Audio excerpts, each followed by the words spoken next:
Assalamualaikum warahmatullahi wabarakatuh. Perkenalkan, nama saya Roza Z MPD Kons.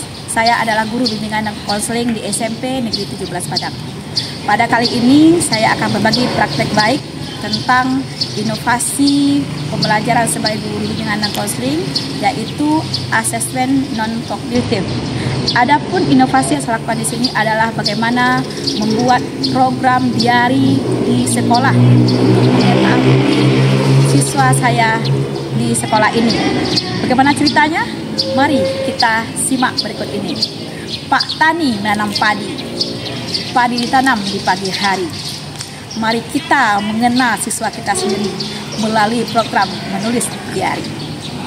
Praktek baik yang saya lakukan dalam kegiatan ini yang berawal dari permasalahan yang sering dihadapi di sekolah, yaitu bahwa masuk ke ruang bimbingan dan konseling seringkali identik dikunjungi oleh siswa-siswi yang bermasalah di sekolah.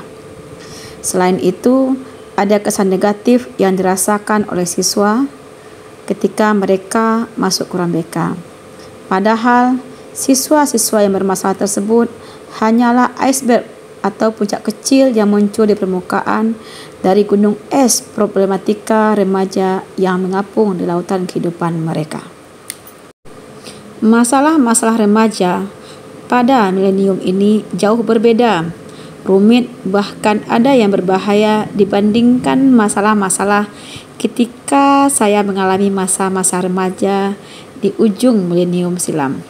Saya pernah menjadi remaja, tapi seringkali saya gagal memahami kenapa para anak didik saya punya masalah tersebut, atau kenapa mereka di usia segitu punya masalah yang melampaui umurnya.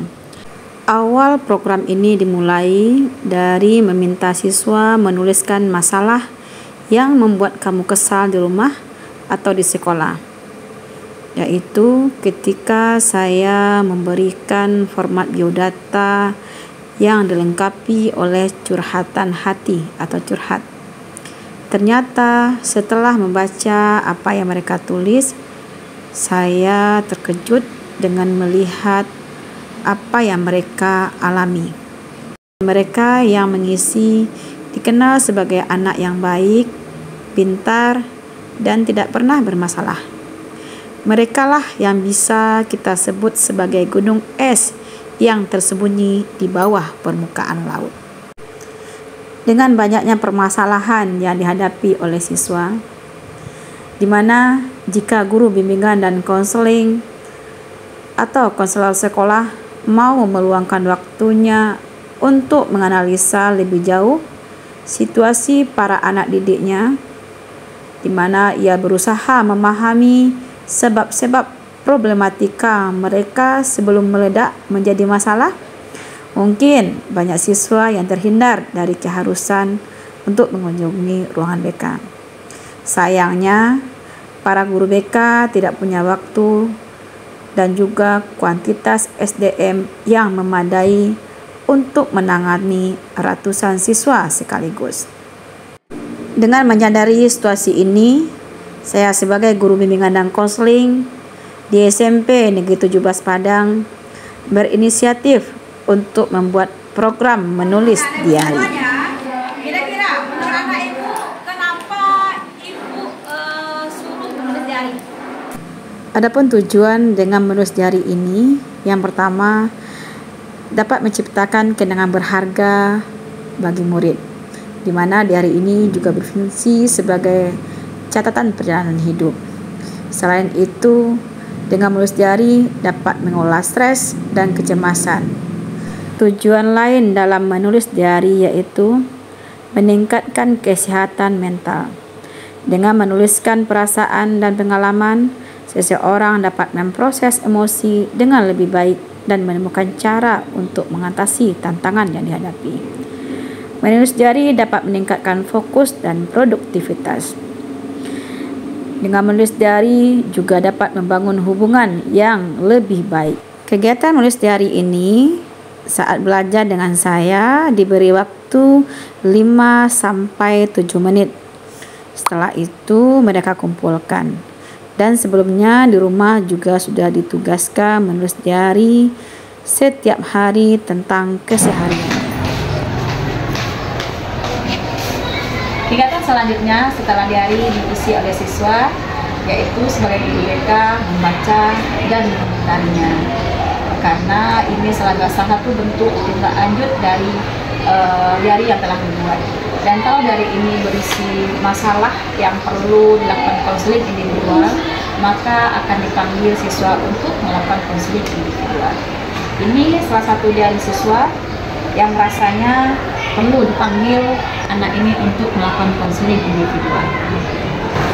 Ya, Kevin, terima kasih sudah datang ke ruang BK. Jadi sehat, nak? Oke, kemarin kita sudah konseling individual ini dilakukan untuk memperdalam dan menanya lebih lanjut lagi tentang permasalahan yang ditulis oleh murid terkait dengan diari yang dia tulis. Berharap dengan adanya konseling individual ini, permasalahan murid yang dirasakannya dapat terselesaikan. Assalamualaikum warahmatullahi wabarakatuh. Perkenalkan, nama saya Putri Afiza dari kelas 9F. Saya ingin mengutarakan atau memberikan pendapat saya atau pengalaman saya setelah membuat dari diari. Itu memudahkan saya untuk bercerita, karena kalau misalnya saya sendiri, saya tidak ada tempat untuk bercerita. Nah, BK adalah tempat saya bisa bercerita yang awalnya saya tidak mau datang ke BK ini. Jadi waktu itu Ibu Rosa memanggil saya lalu memberitahu saya apa isi diari saya. Nah, isinya saya memendam sendiri, saya tidak bisa bercerita kepadanya. Namun sangat berguna karena beberapa orang banyak yang tidak mau mengungkapkan isi hatinya sendiri. Namun ketika saya sudah datang di sini, saya dapat mengungkapkan semuanya. Saya merasa lebih lega, saya merasa lebih plong karena selama ini saya memendam sendiri. Di sini saya akan menceritakan tentang pengalaman saya membuat diari yang sudah beberapa kali. Jadi di sini itu menurut saya pribadi, membuat diari itu adalah salah satu hal yang terbaik karena kita bisa menyampaikan isi hati kita atau maupun pikiran kita. Jadi dengan pembuatan diari ini juga bisa menambah kreativitas kita ya, karena kita bisa berkreasi melalui diari ini. Dan juga dengan diari ini saya berharap diari ini terus berlanjut karena bisa membantu banyak orang tentang permasalahan yang mereka hadapi. Dengan begitu mereka bisa mencurahkan semua isi hati mereka di dalam diari ini. Ternyata menulis diari ini sangat bermanfaat sekali bagi siswa kita, di mana salah satunya kita sebagai guru BK bisa mengetahui kondisi ataupun hal yang terjadi pada murid kita. Jadi Bapak Ibu semuanya, silakan ini nanti bisa juga diterapkan di sekolahnya masing-masing. Tidak hanya sebagai guru BK, tapi guru mata pelajaran lain juga bisa. Selamat mencoba Bapak Ibu semuanya, praktek baik ini semoga Bapak Ibu bisa memperoleh pengalaman yang menyenangkan juga seperti yang saya alami. Terima kasih. Oke anak ibu semuanya, ruang BK selalu terbuka untuk anak ibu. Jangan takut untuk bercerita kepada guru BK-mu tentang apa yang kamu alami. Ingat nak, kita butuh orang lain untuk tempat berbagi. Terkadang orang lain bisa memberikan solusi ataupun jalan keluar dengan apa yang terjadi pada dirimu. Sebagai guru BK selalu menjaga kerahasiaan. Jadi kami sebagai guru BK selalu peduli kepada dirimu. Ibu tunggu ya untuk kedatangannya di ruang BK. Kami sayang kepada anak ibu semuanya.